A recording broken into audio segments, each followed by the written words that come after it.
Assalamualaikum warahmatullahi wabarakatuh. Hello, my name is Johan Firmanza. I am 8th grade in SMP Pasundan 4 Bandung. How do you do, viewers and the judge? I hope you doing always fine. Here, I would like to tell you the story about Tangkuban Perahu.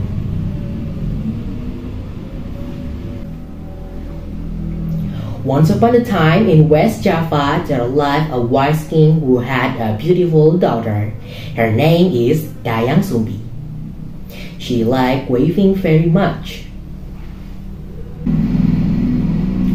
One day, she was weaving a cloth, and suddenly one of her tools fell to the ground.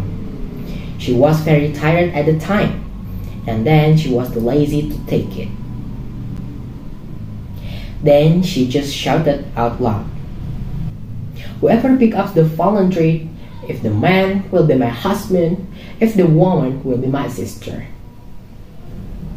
Suddenly, there came a magic dog named Situmang, and then took the fallen cloth and gave it to Dayang Sumbi. Unfortunately, Sumbi was surprised.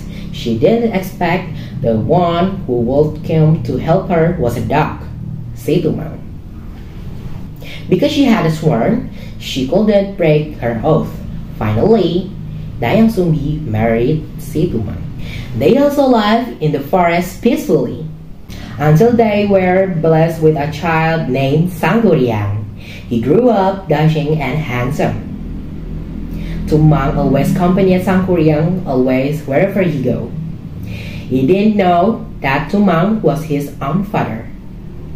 One day, Dayang Sumbi was craving a deer's heart. So she sent her son to hunt in the forest accompanied by Situmang. But when he had been hunting for a long time, he didn't get anything. Then finally hunted down Tumang and his horse was taken. Sangkuriang then brought it to his mother. Then she cooked and ate the liver. Dayang Sumbi realized that Tumang was not there, so she asked to Sangkuriang where is Tumang.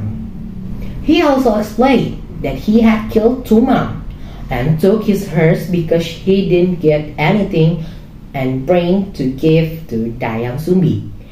Dayang Sumbi was furious and hit Sangkuriang for a head until he was injured. And then, when he was an adult, Sangkuriang went away to the forest and hunted around the world. Many years passed, Sangkuriang became a strong young man. He wandered everywhere. One day he arrived at his own village, but he didn't realize it. There he met Dayang Sumbi.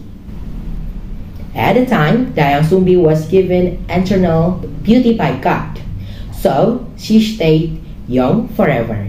Both of them didn't know each other, so they fell in love and then decided to marry.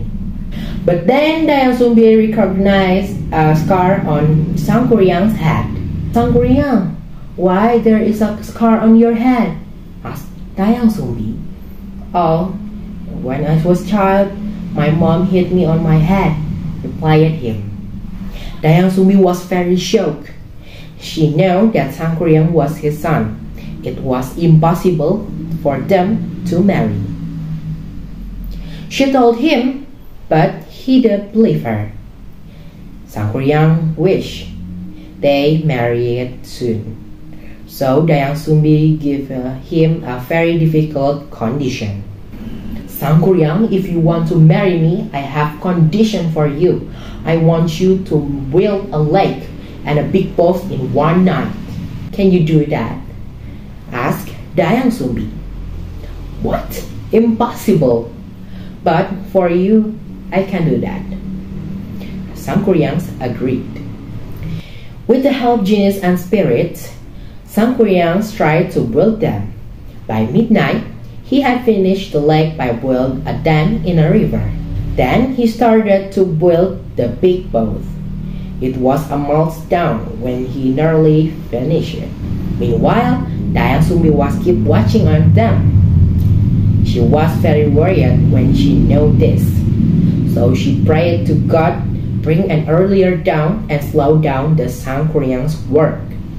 Until finally dawn came faster and Sangkuriang's work was not finished.